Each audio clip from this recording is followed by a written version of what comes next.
tous. Eh ben bonjour, on espère que le film vous a plu, que ça a fait...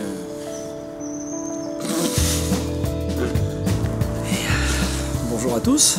Bonjour, on espère que vous avez fait un beau voyage et comme souvent après les projections il y a beaucoup de questions, on ne peut pas être partout donc on a décidé avec Nathanaël d'essayer de synthétiser la plupart des questions qu'on a eues à la fin des projections. Alors la première. Alors Marc, les gens nous demandent souvent après les projections ce que tu es devenu. Tu peux nous raconter un peu? Eh ben la quête de sens a continué, parce que c'était presque le point de départ en fait ce voyage.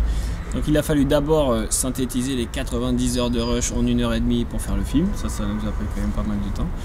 Et puis après ça a été d'explorer un certain nombre de choses, d'aller un peu plus loin, donc du coup je me suis formé à l'agriculture biologique pour apprendre aussi voilà, ce qui se passe quand on plante une graine de tomate. Ça fait pas d'ailleurs forcément des kilos de tomates comme disait Pierre Rabhi, moi ça en a fait un peu moins. Mais voilà, de retrouver un peu cette dimension agricole, je pense que c'était quelque chose d'important.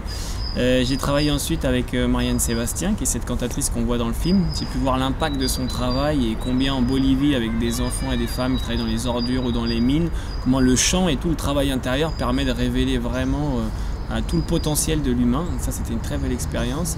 Et ensuite, je me suis aussi interrogé sur la dimension du vivre ensemble. Donc, j'ai rejoint un mouvement qui s'appelait Colibri. Et il y avait la révolution intérieure. C'est aussi grâce à eux qu'on a pu lancer le film et le diffuser. Mais surtout, de réfléchir à la question du vivre ensemble et surtout ces espaces ou ces lieux alternatifs où on réinvente le vivre ensemble basé sur l'autonomie, la question du partage forcément, de la mutualisation des choses, de la convivialité, du rapport à la terre.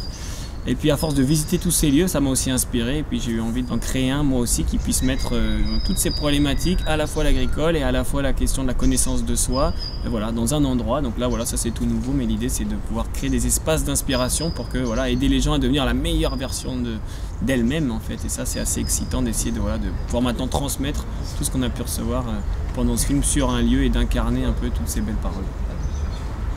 Et vous, Nathanaël Coste, après ce film, qu'est-ce que vous êtes devenu? Eh ben, il y a eu beaucoup de choses qui se sont un petit peu télescopées. Déjà, je suis devenu papa.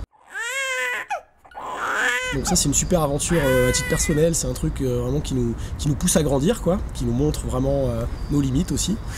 Et puis, et en même temps, quasiment, on a sorti le film au cinéma et donc on a travaillé avec Kamehameha et avec toute une équipe de jeunes motivés. On a travaillé sur la diffusion du film. Donc là, c'était une expérience hyper enrichissante avec plein d'associations, plein de gens qui sont venus nous aider. On a coordonné un petit peu tout ce qui pouvait se passer, notamment en France, en Suisse, en Belgique. Après, ça, c'est parti vers le Canada. Et puis maintenant, au niveau international, quoi, on essaye aussi de se mettre en lien avec des ambassadeurs dans le monde entier pour faire vivre le film, pour que les gens puissent partager ces messages. Donc ça nous prend pas mal de temps, ça nous fait aussi pas mal vibrer. Et puis au niveau local, on a créé un festival qui s'appelle les Rencontres ad hoc, parce qu'on s'est rendu compte que il y a plein de jeunes réalisateurs qui font des films comme ça en autoproduction, en autodistribution, et donc on a envie de se relier avec eux. Donc on a ce festival qui est là dans le sud de la France et qui montre plein de films hors circuit. Voilà. Et puis on accompagne avec Kamehameha, du coup, comme on a vu qu'on avait essuyé les plâtres un petit peu avec En quête de sens, donc on accompagne plein de réalisateurs qui sont un peu dans ces démarches d'autonomisation et qui ont envie de faire des films inspirants pour faire bouger les choses. Donc voilà, plein de projets en cours, projets à venir. En tout cas, on a été bien récompensés suite à En quête de sens de toute cette dynamique et positive en fait que ça a généré. On est bien nourri de ça, quoi. Beaucoup de choses ont changé, même voilà, c'est un changement, on le voit dans le film. L'idée, ce qu'on a compris à travers ce film, c'est que l'extérieur détermine de moins en moins ce qui se passe à l'intérieur. C'est-à-dire qu'en fait, on a une qualité de présence, c'est ça qu'on a appris. Et puis derrière le tac à tac à tac et toutes ces pensées compulsives, en fait, il y a un espace dans lequel qui est plus stable, en fait. Et c'est à l'intérieur de cet espace qu'on est vraiment, je pense, plus sage, plus intelligent. C'est urgent de connecter ça, en fait. Et c'est ça qui fait qu'on est capable de se connecter à la meilleure version de nous-mêmes et d'essayer de faire des choses qui ont un impact positif pour le monde. Parce que quand on va à l'intérieur de soi, on trouve des connexions avec tous les êtres humains et on se rend compte en fait que la vérité elle est souvent dans des choses très simples. Donc maintenant je trouve mon bonheur dans des choses beaucoup plus simples et c'est vrai que c'est comme, je donne souvent cette idée de faire la vaisselle avec ou sans musique. Avant je faisais la vaisselle mais depuis que je suis rentré c'est l'impression je fais toujours la vaisselle mais il y a une petite musique qui était là que j'entendais pas avant et qui vient nourrir mon existence. C'est ça qui change tout.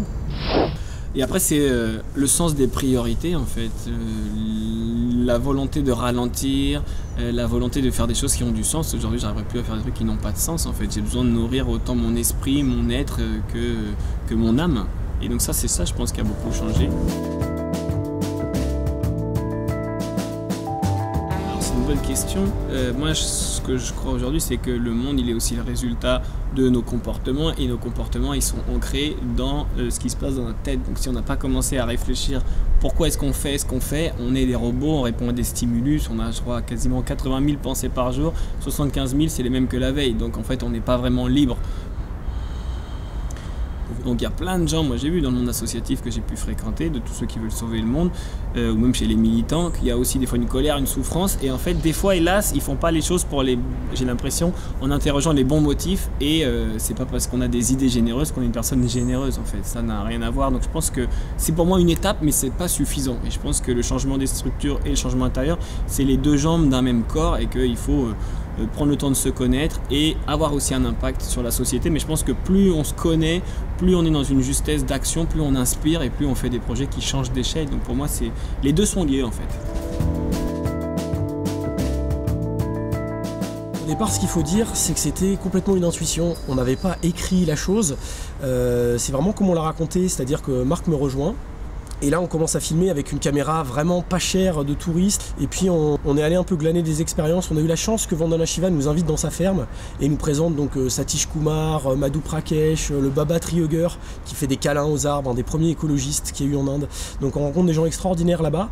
Et puis, on filme ces choses et on voit des gens hyper lumineux, hyper incarnés. Ça nous nourrit. Et puis, après, sur le voyage aux États-Unis, c'est vraiment une rencontre qui a amené une autre rencontre. On n'avait pas beaucoup prévu. Quelques mails qu'on a envoyés en Californie pour voir les scientifiques, et ça s'est tout négocié, ça s'est goupillé en une semaine. Donc vraiment ce qu'on a senti, c'était que si l'intuition est juste au départ et s'il y a un truc à faire et qu'on se met là-dedans et qu'on pédale, et ben en fait les choses s'alignent. Donc vraiment le voyage c'était que du bonheur, on n'a jamais galéré. Et c'est après que ça s'est devenu beaucoup plus compliqué, parce qu'au retour, il a fallu faire tenir tout ça en 1h30.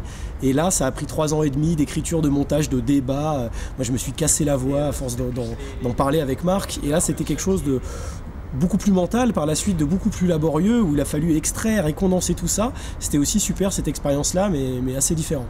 Mais le voyage, ouais, top.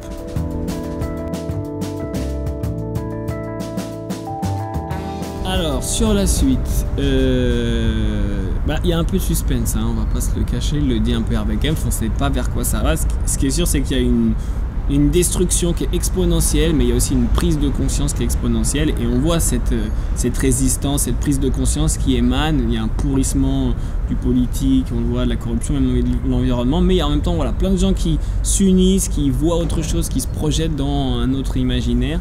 Donc voilà, il y a un petit peu d'espoir quand même, c'est pas gagné.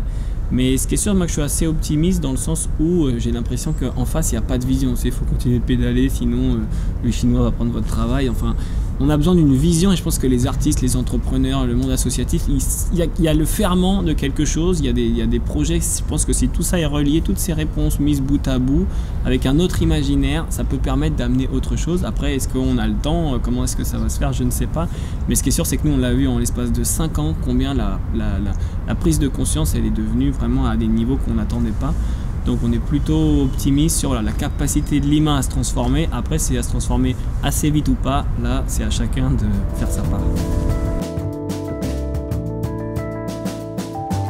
Alors la distribution, c'est une étape vraiment très compliquée. C'est aussi difficile de faire un film que de le distribuer. Et là, nous, ce qu'on a voulu faire, on a voulu que ce qui était dit dans le film soit pas en opposition avec la façon dont ça allait être distribué, c'est-à-dire qu'il n'y ait pas de blocage par rapport à l'argent, par rapport aux droits. Donc c'est pour ça que le film aujourd'hui est disponible gratuitement en ligne. Et en fait, tout ce qu'on raconte dans le film, qui est les circuits courts, la coopération plutôt que la compétition, d'être dans des modèles en fait organiques qui s'auto-alimentent. Donc on a fait l'expérience de tout ça au niveau de la distribution, parce qu'on a libéré le film et on s'est aperçu que les gens sont devenus acteurs de la distribution. Il y a quelque chose d'horizontal qui s'est mis en place, de très organique, et les gens sont allés voir les cinémas, les gens ont organisé les projections et se sont mis en lien entre eux. Et nous, on n'a fait qu'accompagner en fait ce mouvement-là qui était vivant, pour que ça puisse grandir en fait. Et donc on est vraiment super heureux de ça, d'avoir pu faire la démonstration que ce qu'on raconte dans le film existe et que les gens peuvent devenir acteurs de l'économie en fait, et pas être juste en position de spectateur qui paye.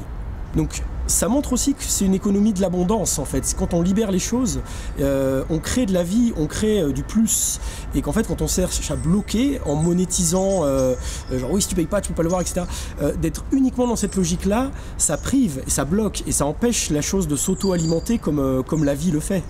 Ce que nous a appris Satish Kumar en tout cas. Donc on a fait cette expérience et ça fonctionne.